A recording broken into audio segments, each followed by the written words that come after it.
penjelasan dari petunjuk itu Al-Furqan dan turunnya Al-Quran itu menurut para mufassir dua tahap. Tahap pertama itu ada pada malam Lailatul Qadar. Itu ada kata anjalna, artinya turun dalam bentuk lengkap. Itu dari Lauh Mahfuz ke langit dunia. Jadi 30 juz itu ya, lengkap. Inna anzalnahu fi lailatul qadar. Inna sesungguhnya anjalna telah kami turunkan kata Allah bunyi Al-Quran fi lailatul qadar pada malam Lailatul Qadar. Nah, para mufassir banyak menafsirkan ini. Ada yang mengatakan itu likuran, ya, malam-malam ganjil 10 akhir bulan Ramadan, 21, 23, 25, 27, 29, malam-malam ganjil. Ada yang mengatakan sejak awal bulan Ramadan sudah siap-siap, ya. Makanya Allah tidak menyebutkan kapan waktunya, karena dirancang umat Islam yang beriman ini untuk selalu mencari kemuliaan malam Lailatul Qadar itu. Apa Lailatul Qadar itu? Itu Lailatul Mubarak, malam yang berkah, malam yang mulia. Kenapa? Karena turunnya Al-Quran. Pada waktu itu juga malaikat semua paling turun, ya, tanah itu bergelojok malaikat ya, tanah malaikat turun ke langit dunia ini. Begitu berkahnya, ya, yang kebaikannya sampai 1000 bulan, ini luar biasa. Semua umat Islam mengharapkan dapat Lailatul Qadar. Tahap kedua itu Al-Quran turun pada tanggal 17 bulan Ramadan. Itulah yang kita peringati di umat Islam ini, tanggal 17 memperingati nuzul Quran. Kenapa demikian? Turunnya tanggal 17 itu adalah per kepentingan atau melihat kondisi sebab turunnya. Pertama kali turun adalah surat Al-Alaq 5 ayat. Iqra bismi rabbikal ladzi khalaq, khalaqal insana min 'alaq, iqra wa rabbukal akram, alladzi 'allama bil qalam, 'allamal insana ma 'lam ya'lam. Itu turun pada tanggal 17 bulan Ramadan. Bagaimana tahunya ini? Ada dalam Al-Quran, dalam surat Al-Anfal ayat 41. Wa ma anzalna 'ala 'abdina yaumal furqan yaumat taqal jam'an wallahu 'ala kulli syai'in qadir. Apa yang kami turunkan kepada hamba kami Muhammad Allah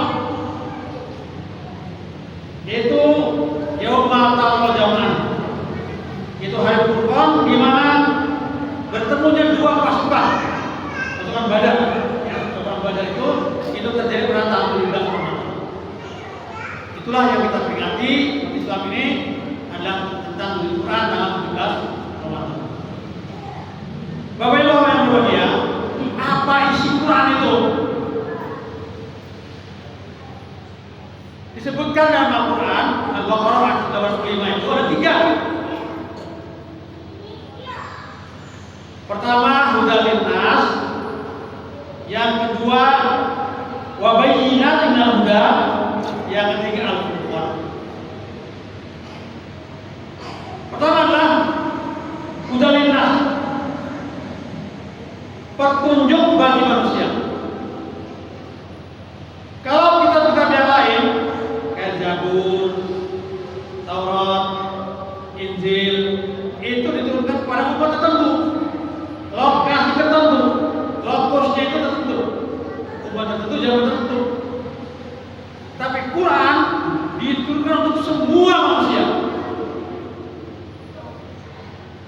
berlaku bagi siapa saja, yang penting manusia jawabannya.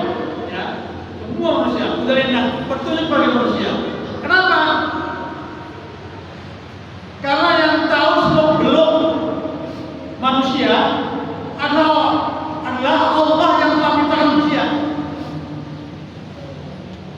Ibarat mobil atau motor. Itu bagus ya. Bagus kalau beli motor baru, itu biasanya itu ada buku ya, buku petunjuk ya dari motornya itu ya, dari dia tulis itu motor. Jadi kalau udah sekian bulan atau sekian kilometer ganti oli. Ya. Kalau mobil sekian, misalnya 3.000 kilometer ganti oli. Ini Bang X tahu nih ya. Ganti oli sekian kilometer atau sekian hari, sekian bulan ya, ganti oli. Kalau enggak, ya nggak enak jalannya, ya. Oper gigi, ya, mobil metik atau mobil manual, kan depan sebagainya ya, itu. Nah begitu pun sama. Al-Quran itu petunjuk bagi manusia. Nah bagaimana supaya bisa melakukan petunjuk itu? Kita harus belajar. Iqra. Maka ayat pertama adalah Iqra. Baca, belajar. Yang belajar itu yang memahami. Ya. Jadi supaya bisa terlaksana itu harus yakin, ya, yakin bahwasanya Quran itu yang paling benar dari Allah Subhanahu wa taala. Kenapa demikian? Karena kitab yang lain ya, itu sudah dipalsukan, sudah ada campuran manusia. Ada sebuah buku terbit tahun 1977. Ditulis oleh seorang ahli bedah, dokter ahli bedah Prancis. Namanya Dr. Maurice Bucaille. Itu buku laris banget untuk tahun 1977, terjemahkan dalam bahasa Indonesia oleh mantan Menteri Agama Zaman Bung Karno, namanya Dr. Rashidi. Judulnya Bible, Quran, dan Science Modern. Bible, Quran, dan Science Modern. Kata Dr. Maurice Bucaille bahwa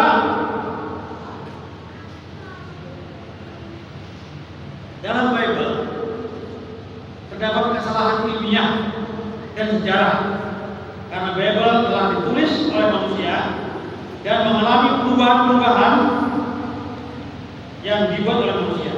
Sedangkan mengenai Al-Quran, ia berpendapat sangat mengherankan bahwa suatu wahyu yang diturunkan 14 abad yang lalu memuat soal-soal yang ilmiah yang baru dapat diketahui manusia pada abad 20 atau abad 19 dan abad 18. Di Dr. Maurice Bucaille terheran-heran gitu ya, bahwa Al-Quran yang diturunkan 14 abad yang lalu isinya itu sangat ilmiah ya, dan cocok dengan perkembangan ilmu pengetahuan modern. Misalnya apa? Tentang proses terjadi manusia, ya, tentang manusia itu banyak kita akan min, jadi sebutan minon bukan. Tentang kejadian alam, tentang teori Big Bang tahun 20 ditemukan. Kita sudah bicara pada zaman yang lalu.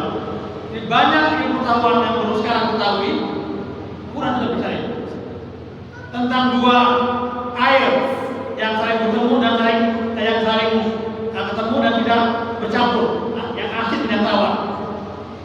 Marjal Bahrain, dua air yang bertemu dan tidak saling bercampur. Itu sudah ada di Quran.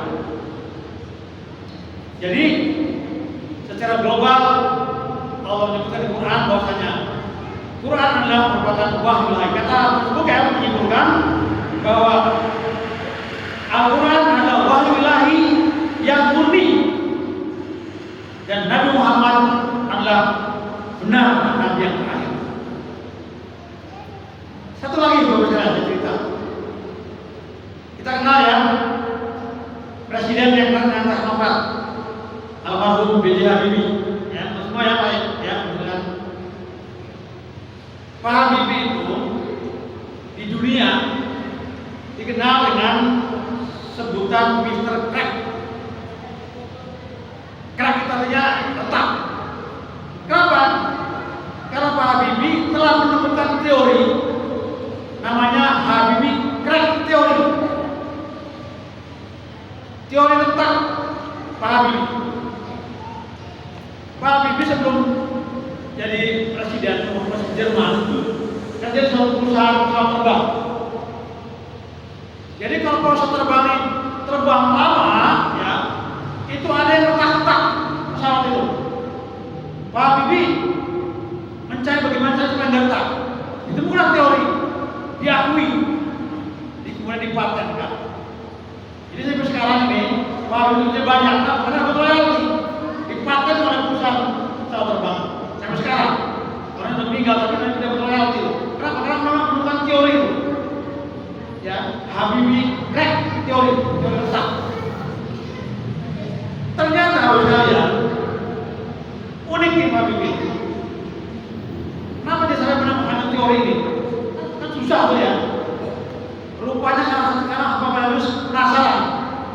Jadi selama ini Pak Habibie itu waktu berada di Jerman selalu ranking 3. Orang yang pintar cerdas tapi ranking 3. Gak pernah ranking pertama. Kenapa? Karena ada dua teman yang orang Yahudi.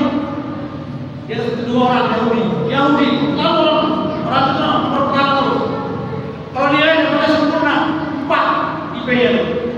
Orang Yahudi dua orang. Suatu ketika Pak Habibie nanya, apa rahasianya kalau ini kan nggak berasa saya bisa kalahkan itu. Nomor 1 terus yang kedua ini. Ternyata rahasianya dua orang ini kalau jam 2 bangun mandi ibadah ya ibadah Yahudi baca Quran, bukan baca Taurat, baca Quran. Terheran-heran. Rupanya rahasia yang ternyata bangun malam baca Quran baru belajar. Nah kata orang Yahudi ini, kalau orang Islam tahu rahasia ini, ya maka tidak ada yang bisa mengalahkan orang Islam. Kalau tahu rahasia ini, tidur baca Quran. Ya. Nah, rupanya nasihat orang Yahudi ini diamalkan oleh Pak Habibie. Makan, tahajud, kemudian baca Quran, hanya dia sampai bisa hidayah, menghasilkan teori yang sangat luar biasa, Habibie Crack teori tentang pesawat yang retak. Nah, bersama dengan berbahagia, manusia ini kalau kita lihat dari segi ini ada dua kelompok manusia. Ada orang yang percaya kepada Quran, tapi percaya kepada yang kaunia saja, yang ilmu pengetahuan saja. Dia nggak mengimani. Kayak orang Yahudi tadi, ya. Dia orang Yahudi, dia membaca Quran, tapi dia nggak mengimani. Ada lagi orang percaya, tapi kita nggak belajar, ya kan? Umat Islam ini percaya Quran, tapi nggak belajar, nggak ikro, nggak dapat ilmunya. Bagaimana yang bagus? Yang bagus ya tadi percaya 100%, belajar, kemudian meneliti, ya, teliti, belajar dan seterusnya sehingga menghasilkan ilmu yang bermanfaat. Tapi sekarang berbahagia, karena begini, Al-Quran itu ada yang ayat kaunia. Ayat kaunia itu ayat yang bersebar di alam semesta yang global. Yang kedua ada yang tanjili, yang kaunia. Ayat yang global ini alam semesta itu pisaunya untuk membedahnya.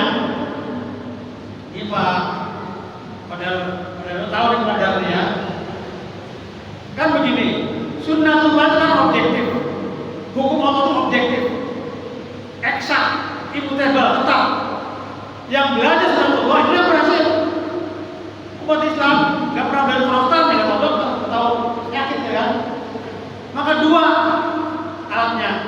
Pertama adalah observasi, yang kedua eksperimen. Siapa yang observasi dan eksperimen itu dapat ilmu.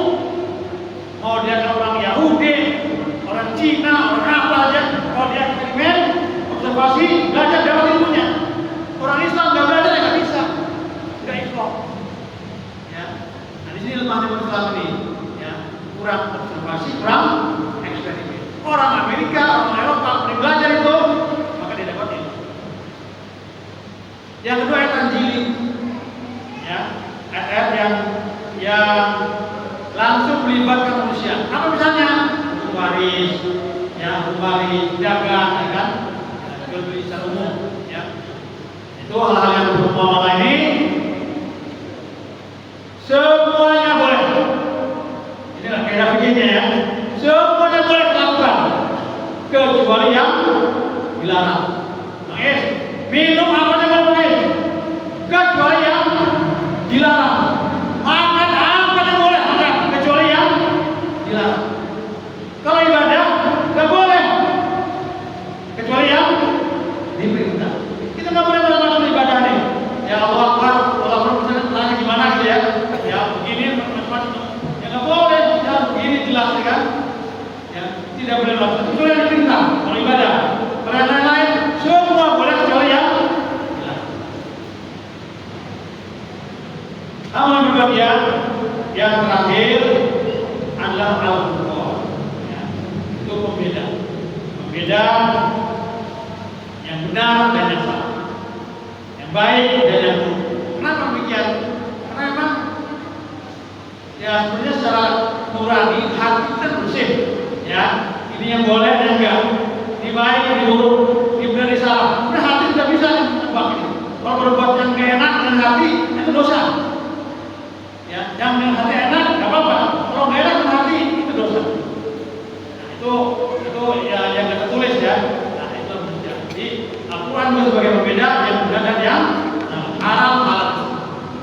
Berikanlah bagi kalian mudah-mudahan yang singkat ini dan bermanfaat. Khususnya bagi saya dan bagi sekalian. Mohon maaf. Assalamualaikum warahmatullahi wabarakatuh.